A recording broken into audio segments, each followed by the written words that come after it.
so it is not just no.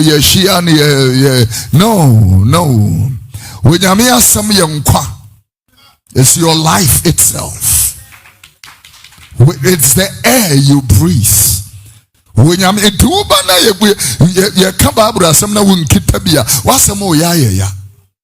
that's the serious truth, because it's not a joke.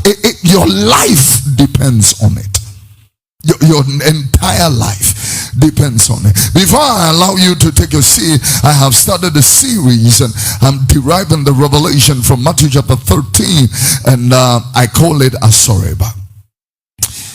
May I read just a section of the word of the Lord from verse number 19 of Matthew chapter 13. The Bible said, "Hear ye therefore the parable of the sower. When anybody hears the word of the Lord or the kingdom and understandeth it not, then cometh the wicked one and catcheth away that which have been sown into his heart. This is he that receiveth seed by the wayside. But he that receiveth the seed in thorny places, the same is he that receives the word of God, and anon, the Bible said, receiveth it with joy. Yet he had no root in himself. He endured it for a while, and when tribulation or persecution ariseth because of the word, by and by is offended.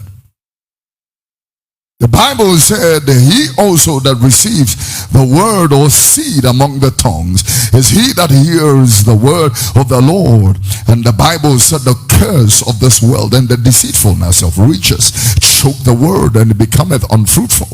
But he that receiveth seed or hears the word, the Bible said unto he that receiveth seed or the word into good ground, also beareth fruit, bringeth forth some 100-fold, a 60-fold, and a 30-fold. May the Lord bless the reading of his word. And since, because I'm going to stick in verse number 20, I will want to go back there and do a reiteration. But he that receiveth the seed into stony places. Can we turn this into my language? Let me just highlight something. Yeah, metro sabitri into me and saying what do you know?